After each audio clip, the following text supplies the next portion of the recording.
Hello everyone! Welcome to my vlog. Tara magluto tayo ng lunch. It's an affordable dish, quick, easy to make, and most of all, delicious.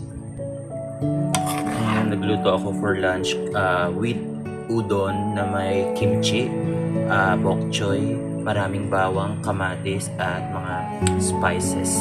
Nilagyan ko rin ng turmeric, cayenne pepper, and oregano, and black pepper, and onion powder, and the parsley, and the green goddess herbs that I bought from Trader Joe's. Wala na ako hinalong salt kasi yung kimchi may salt na yan eh. I watch what I put on my food, especially sodium content. Tapos avocado oil ang ginamit kong pang saute dyan.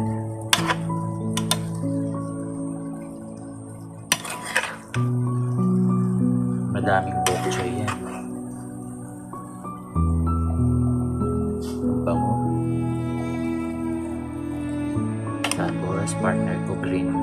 Ayan. Lemon, ginger plus probiotic. Ito yung kimchi na ginamit ko. Vegan. There you go.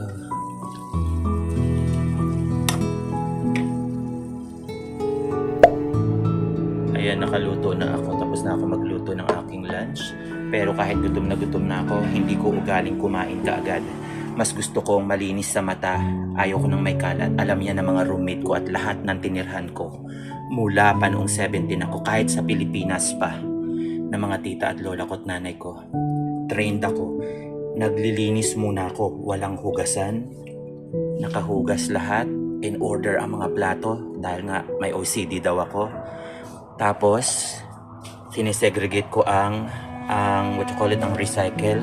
Naitapon ko na ang basura.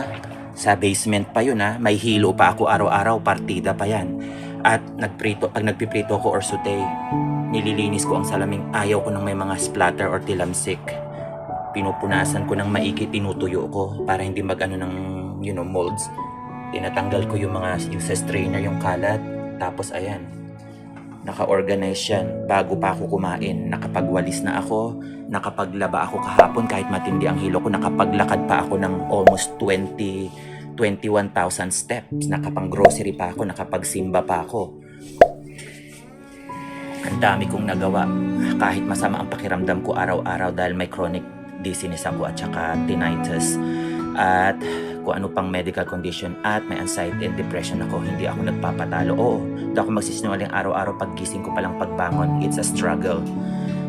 Tawag dito, talagang parang ayaw mong bumangon pero mind over matter ang ginagawa ko. Ayaw ko masayang ang araw. Kaya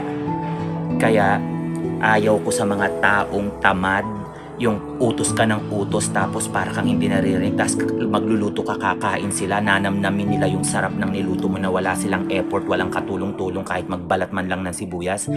And on top of all that, pagkatapos kumain, either aalis na kaagad, iiskapo na, or ayaw man lang maghugas. I despise those kind of people or person. How insensitive, inconsiderate, and very selfish. But anyway, bato-bato sa langit, tamaan ng magalit. I'm just being, blatant, honest. Sarcastically honest, but it is the truth. And I'm not gonna lie. But anyway, ganyan ang ayoko talaga, na i-irritate ako, pet peeves ko yung mga taong tamad na wala namang nararamdaman, tapos wala namang kapansanan, pero talagang downright just lazy and inconsiderate and selfish. Yun lang, gusto ko lang sabihin yun just in case may makabasa. Kung feeling mo na tamaan ka, then boom, ikaw yun. Kung hindi naman, then move along, right? Thank you for watching and thank you for your time. I appreciate it, but it has to be said and I'd rather do it, no sugar coating. Magandang tanghali sa lahat. Medyo gloomy sa labas. Ayun, medyo gloomy. Kala ko nga umuulan and I feel under the weather. Medyo scratchy yung throat ko, tsaka pagising ko medyo barado yung ilong ko. Kaya ang unang ginawa ko, nag-ano ako ng herbs at yung organic tea. Tas ngayon pangalawa na ito. And then kumain ako ng isang banana at saka isang navel orange and dalawang pipino for hydration. And then uminom ako ng tubig, in between.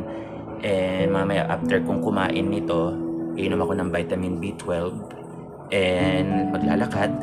Magmamas lang ako para bumili uli ng electrolytes and alkaline water and watermelon, plus bibili uli ako ng banana dahil naubos ko na yung banana ko. Ang kinakain ko yung greenish pa, dahil pag greenish mas mayaman yun sa fiber and potassium. Pagka masyado ng maraming dot yung saging, masyado ng mataas ang sugar nun sa glycemic index. I have to watch what I eat because I don't wanna gain those extra pounds that I gained before, and for the sake of my liver, because I have a fatty liver that I have to take care of. It's controlled right now, but to avoid it going to cirrhosis or transplant or dialysis, I have to watch my midsection, kasi the more na fats dito, the more na naiipit yung yung liver, and it's not good. And then of course we have to watch what we eat, especially sa yung mga oil na ginagamit, yung sodium at preservatives and everything. That's why I cook my meals most of the time. Pag talagang hindi ko kaya, picky ako. Humahanap ako ng mga lugar na kahit medyo pricey, basta alam kong safe. Because health is wealth. You have to prioritize your health above everything. We only got one life.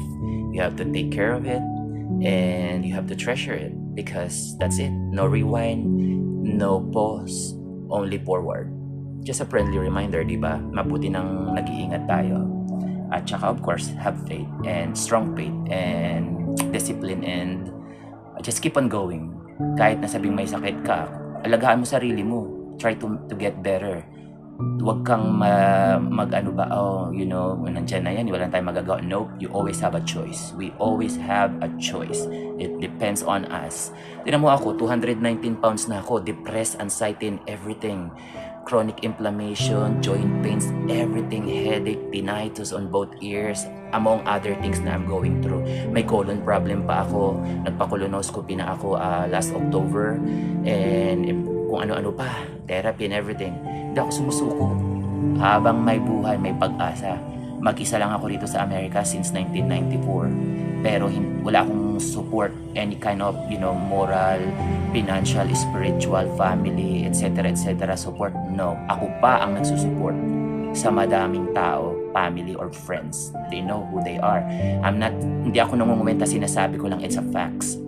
But at the end of the day, kahit may sakit ako, walang mag-alaga sa akin, walang magbantay sa ospital. Pag nasusugod ako sa ER, walang dumadalaw, walang nagdadala ng fruits, or walang naghawak ng kamay mo pag ninenervous ka. Since 17, I'm on my own. Lahat nilunok ko, lahat ginapang ko, pinagpawisan ko, pinaghirapan ko, all ups and downs, all those unfortunate experiences in life along the way.